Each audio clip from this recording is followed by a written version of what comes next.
Well, for more reaction on North Korea's latest nuclear tests, I'm now joined live by war correspondent and columnist Eric Margolis, who knows the region very well. Eric, it looks like the sanctions didn't seem to frighten Pyongyang off on this occasion. Will anything change now? No, I don't think so. The North Koreans are very tough. They're very determined. And they've got a 1.1 million man armed forces, which is very efficient. They're not going to be threatened by anybody at this point. And nobody, I think, is going to take any military measures against them. They know they're pretty secure. And, you know, really what's going on now is not a reason for panic or crisis. As Minister Lavrov rightly pointed out, we need diplomacy in this issue, not more empty threats. Obama talking about swift and credible responses needed. The UN has promised to beef up sanctions. But you're saying negotiations, but it seems that nothing seems to deter Pyongyang. Well, Pyongyang feels it's under siege. And I'm no fan of North Korea, but we have to understand what their thinking is. They feel that South Korea intends to engulf them and take them over.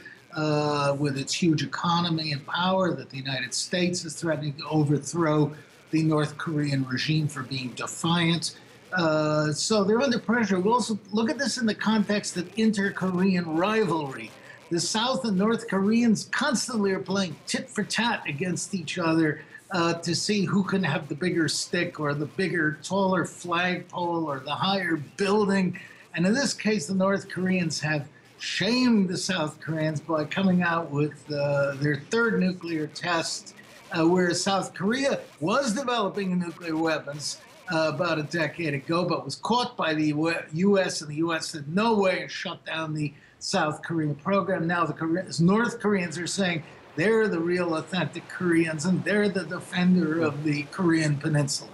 Where does this put China? How should Beijing respond to this? After all, it did accept those sanctions earlier, didn't it? And it's seen as an ally for North Korea. But is it in a difficult position? Is this now a really challenging diplomatic position Beijing is in now? I don't think Beijing is in as difficult a position as the Western media wishes that it was. The Chinese don't like to be seen as the only nation supporting North Korea, not well thought of anywhere in the world. But on the other hand, North Korea is important to China strategically. It's the buffer zone. The Chinese believe that if the regime there would implode, collapse like East Germany did, or Russia, that the South Koreans would move in, gobble up North Korea, and the U.S. would have its forces would move close to the Chinese border. China does not want this, so China really needs to keep the North Korean regime going, unappetizing as it is. My own guess is that the Chinese will denounce the North Koreans, but will continue quietly supporting them, as China is the main source of oil and food for North Korea. And I don't think the Chinese are going to shut off the taps and see chaos ensue in North Korea. Put it in perspective for us, Eric. Just how serious a threat is this to the US and indeed Europe? We're talking about an anti-missile defense shield, for example, and there's often that talk about a perceived threat from Iran and the likes of North Korea. But could these tests really eventually produce a weapon that could be a threat to the US and Europe? Yeah, Bill, I think it will. Eventually, the Koreans will manage to miniaturize a nuclear warhead to the point where it can be carried atop one of their medium or certainly their long-range ICM missiles, which they're developing. And we just saw one put a satellite into orbit. So the North Koreans will do it. But really the big question is not can they, but why would they?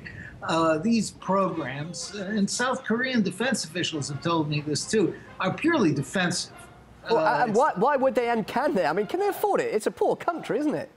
Oh, yeah, this is costing them estimates of up to $2 billion. But as Zulfikar Ali Bhutto said in Pakistan years ago, when we will get our nuclear weapon, even if it means we have to eat grass. And that's what North Korea is doing. But the survival of the regime depends on nuclear weapons. Just ask the Iraqis and the Libyans about this. So North Korea wants this national pride. Okay, just briefly, you talk about the survival of the regime. Is it under threat? We've got a new man at the helm there, but what is going on behind the scenes politically, just very briefly? there's unrest. People are hungry. They see rich South Korea next door. We saw this all with East Germany. They are afraid the regime will come crashing down. So this is one way to shore it up. Eric, really good to talk to you. Thanks so much for your thoughts on this. Eric Margolis joining us live there.